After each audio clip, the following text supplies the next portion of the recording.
আসসালামু আলাইকুম। সংবাদে আপনাদের সবাইকে স্বাগত জানাচ্ছি। আমি ফিরোজ তোহা। শুরুতেই আরবে কেবলস সংবাদ শিরোনাম।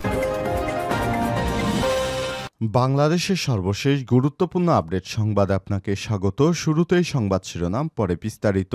শুরুতেই জানিয়ে দিব, সেনাবাহিনীর আন্তরিক দায়িত্ব পালনে আইন শৃঙ্খলার উন্নতি হচ্ছে বললেন বাংলাদেশ সেনা প্রধান জেনারেল ওয়াকারুজ্জামান। এরপর জানাবো, হেমায়েতপুরের আতঙ্ক, তাজুল গ্রেপ্তার।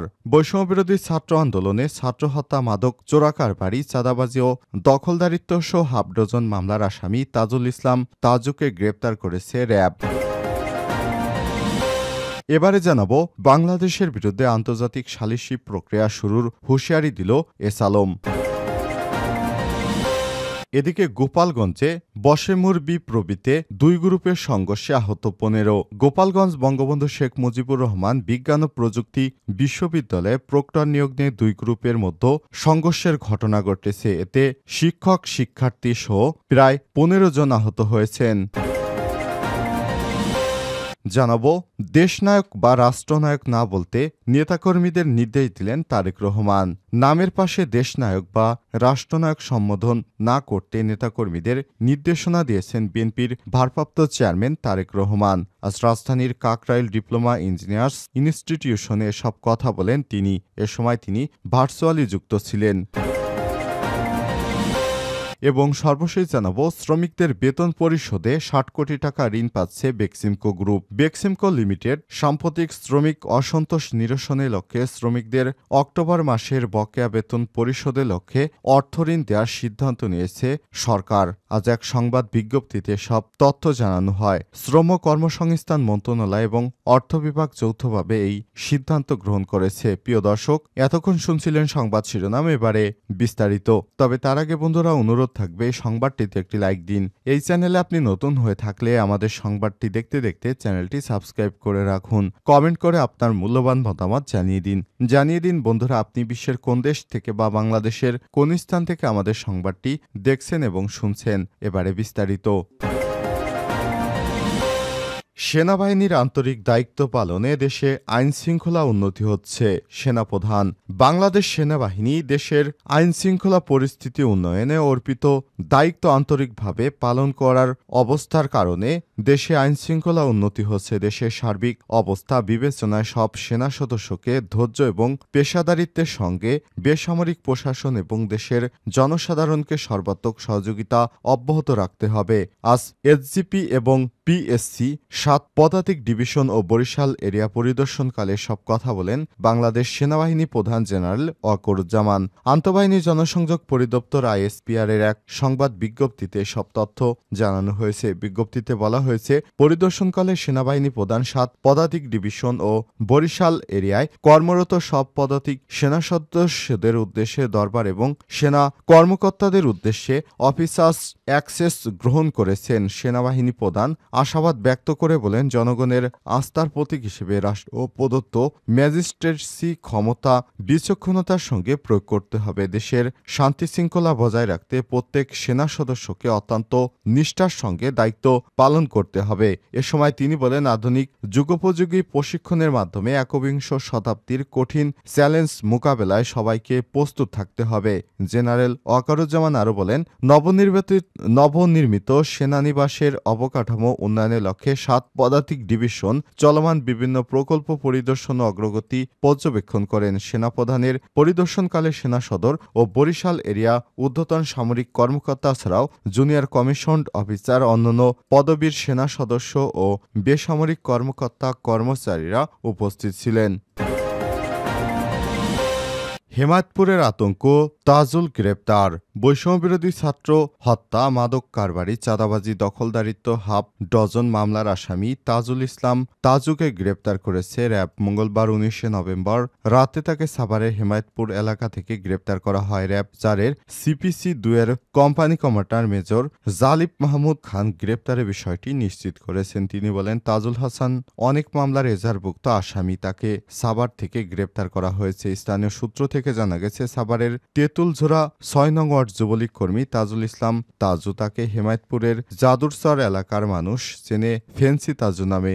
মাদক ছাড়া অবৈধ অস্ত্রের ব্যবসার অভিযোগ আছে ফেন্সি তাজুর বিরুদ্ধে। ২০০৫ থেকে ৬ সালে অস্ত্র এবং মাদকসহ যৌথ বাহিনীর হাতে আটকের পর দীর্ঘদিন কারাগারে থাকতে হয় তাজুকে। এছাড়াও ২০১৪ সালের জন্য একটি মাদক মামলায় পুলিশের হাতে গ্রেপ্তার হয়ে কারাগারে গিয়েছিলেন তিনি। গত ৫ই আগস্ট আওয়ামী লীগ সরকার পতনের পর থেকে এলাকার বিভিন্ন শাখা রাস্তা আটকে এবং দোকান থেকে মোটা অঙ্কের চাঁদা আদায় করছেন তাজুল ইসলাম। চাঁদা দিতে রাজি না হয় অন্তত ২০ থেকে ২৫ জনকে পিটিয়ে আহত করেছেন তিনি। এছাড়াও ভাই জহির ও শামসুলের সহযোগিতায় এলাকায় ডিশ, ব্রডব্যান্ড, ট্রাক ঠিকাদারি, ব্যবসা সহ বিভিন্ন ব্যবসা নিজের দখলে নিয়েছেন। সরকার পতনের পরও বেপরোয়া তাজুল গত ১৮ আগস্ট এলাকার ডিশ ও ইন্টারনেট ব্যবসায়ীদের উপর হামলা করেন এবং অভিযোগ সাভার মডেল থানায় তাজুলের বিরুদ্ধে লিখিত অভিযোগ করেছে আলামিন নামের এক ব্যক্তি। লিখিত অভিযোগে তিনি বলেছেন, গত ৭ই আগস্ট তাজুল এবং তার সহযোগীরা আমার ইন্টারনেট মেইনটেনেন্স সংযোগ বা সাপ্লাই সংযোগ তার ও বক্সগুলো ভেঙে ফেলে, যাতে আমার ইন্টারনেট লাইন সাপ্লাই দেওয়া সমস্যা হয় এবং আমি আর্থিকভাবে ক্ষতিগ্রস্ত হই। এ বিষয়ে ১৪ আগস্ট মিলিটারি ফার্মে একটি অভিযোগ দায়ের করি। এরপর দিন তাজুল ও তার সহযোগীরা আমার কাছে ৫ লক্ষ টাকা চাঁদা দাবি করে আমি চাঁদা দিতে অস্বীকৃতি জানালে তারা আমাকে বেধড়ক পিটুনি দিয়ে প্রায় ৩০ মিনিট আটকে রাখে। র্যাব জানিয়েছে, বৈষম্য বিরোধী ছাত্র আন্দোলন চলাকালে সাভারের রানা প্লাজার সামনে গত ৫ই আগস্ট সকালে বেসরকারি সোনারগাঁও ইউনিভার্সিটির শিক্ষার্থী সাজ্জাদ হোসেন হত্যা মামলা সাভার মডেল থানায় এজাহারভুক্ত আসামি তাজুলকে থানা পুলিশে হস্তান্তর করা হবে। বাংলাদেশের বিরুদ্ধে আন্তর্জাতিক সালিসি প্রক্রিয়া শুরুর হুঁশিয়ারি এসালমের। বাংলাদেশ ব্যাংক এসালম গ্রুপের বিরুদ্ধে হুমকির প্রচারণা করছে অভিযোগ করে এই শিল্পগোষ্ঠীর কর্ণধার মোহাম্মদ সাইফুল আলম দাবি করেন, আন্তর্জাতিক বিনিয়োগ চুক্তি এবং সিঙ্গাপুরের নাগরিক হিসেবে তার মর্যাদা তাকে সুরক্ষা প্রদান করবে। এসালম এবং তার পরিবারের সদস্যরা একটি চিঠিতে কেন্দ্রীয় ব্যাংকের গভর্নর আহসান এইচ মনসুরকে বিষয়ে সতর্ক করে বলেন, তারা বাংলাদেশের বিরুদ্ধে আন্তর্জাতিক সালিসি আদালত দ্বারস্থ হতে পারেন। যুক্তরাজ্যের গণমাধ্যম দ্য ইকোনমিক্স টাইমসের এক প্রতিবেদনে বিষয়টি তুলে ধরা হয়েছে। এতে বলা হয়েছে, শেখ হাসিনার সরকার আমলে এসালম গোষ্ঠী বাংলাদেশ থেকে ১,২০,০০০ কোটি টাকা $10 বিলিয়ন পাচারের অভিযোগ করেছে বাংলাদেশ ব্যাংকের গভর্নর ড আহসান এইচ মনসুর। সম্প্রতি যুক্তরাষ্ট্রের ফাইন্যান্সিয়াল টাইমস এর পত্রিকাকে এক সাক্ষাৎকারে আহসান এইচ মনসুর এই অভিযোগ করেছেন। তিনি বলেছেন, শেখ হাসিনার শাসনামলে সরকারের ঘনিষ্ঠ প্রভাবশালী ব্যবসায়ীরা গোয়েন্দা সংস্থার সহযোগিতায় ব্যাংক খাত থেকে বিপুল পরিমাণ অর্থ পাচার করেছেন। এর মধ্যে বিতর্কিত ব্যবসায়ী গ্রুপ এসালম একাই $১,০০০ কোটি দেশের বাইরে পাচার করে নিয়ে গেছেন। এসালম গ্রুপের সদস্যরা ব্যাংকের শেয়ার হোল্ডারদের মাধ্যমে ঋণ প্রদান এবং আমদানি ভাউচার অতিরিক্ত মূল্যে নির্ধারণের জন্য পদ্ধতি ব্যবহার করে অর্থ আত্মসাৎ করেছে। আন্তর্জাতিক মানদণ্ডে ব্যাংক ডাকাতির এটাই সবচেয়ে বড় ঘটনা। ওই সাক্ষাৎকারের প্রেক্ষিতে এসালমের পরিবারের পক্ষে এই চিঠি দিয়েছে আইনি প্রতিষ্ঠান কুইন ইমানুয়েলস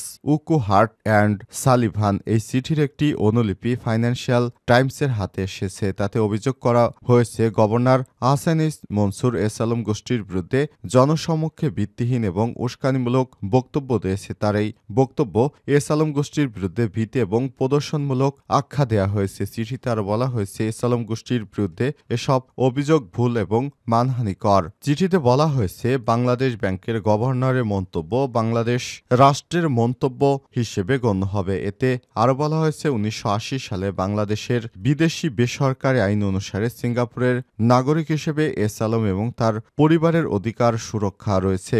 এই চিঠিতে আরও বলা হয়েছে, বিনিয়োগকারীরা নিজেদের অধিকার রক্ষা করতে সব ধরনের প্রয়োজনীয় ব্যবস্থা নেবে। শুধু আন্তর্জাতিক সালিসি মামলা নয়, প্রয়োজনে অন্যান্য ব্যবস্থাও নেওয়া হবে। এসালম গোষ্ঠীর এই চিঠি আন্তর্জাতিক সালিসি মামলার হুমকি শেখ হাসিনা সরকারের পতনের পর এখন পর্যন্ত অন্তর্বর্তীকালীন সরকারের বিরুদ্ধে তাদের সবচেয়ে বড় প্রত্যাঘাত। সাইফুল আলম কবে সিঙ্গাপুরের নাগরিকত্ব পেয়েছেন সে বিষয়ে আইনি প্রতিষ্ঠানের কাছে ফাইন্যান্সিয়াল টাইমস জানতে চাইলে তারা সাড়া দেয়নি। তারা এখন বাংলাদেশের নাগরিক কিনা তাও জানা যায়নি। সিঙ্গাপুরের সরকার ফাইন্যান্সিয়াল টাইমসের অনুরোধে সাড়া দেয়নি। বাংলাদেশ ব্যাংক সূত্র জানায়, বাংলাদেশের আইন মেনে বিদেশে বিনিয়োগ বিনিয়োগের কোনো অনুমোদন সাইফুল আলম নেয়নি। দেশের যে কয়টা প্রতিষ্ঠান বিদেশে বৈধভাবে বিনিয়োগ করেছে সেই তালিকায় সাইফুল আলমের নাম নেই। অন্যদিকে সিঙ্গাপুরে আইনে 25 লাখ সিঙ্গাপুরিয়ান ডলার প্রায় 23 কোটি টাকা বিনিয়োগ করে নাগরিক হওয়া যায়। এজন্য তার ব্যবসায়িক অভিজ্ঞতা থাকতে হবে, পাশাপাশি সেই দেশে আরও বিনিয়োগ করতে হয়। এটা করতে পারলে তাদের ছেলে সন্তানেরা সে দেশে সরকারি চাকরির সুযোগ সুবিধা পাবেন। তবে সিঙ্গাপুরে নাগরিকত্ব নিতে হলে নিজ দেশের নাগরিকত্ব ছাড়তে হয়। এ হিসেবে বলা যায় এস আলমের বাংলাদেশে এখন আর কোনো নাগরিকত্ব নেই। গোপালগঞ্জে বশিমুর বি প্রভৃতি 2 গ্রুপের সংঘর্ষ আহত 15। গোপালগঞ্জের বঙ্গবন্ধু শেখ মুজিবুর রহমান বিজ্ঞান ও প্রযুক্তি বিশ্ববিদ্যালয়ের প্রক্টর নিয়োগ নিয়ে দুই পক্ষ শিক্ষার্থীদের মধ্যে সংঘর্ষের ঘটনা ঘটে। এই ঘটনায় সাবেক প্রক্টর সহ 15 জন শিক্ষক ও শিক্ষার্থী আহত হয়েছে। মঙ্গলবার 19 নভেম্বর রাতে বিশ্ববিদ্যালয় ভিসির বাসভবনের সামনে এই ঘটনা ঘটে।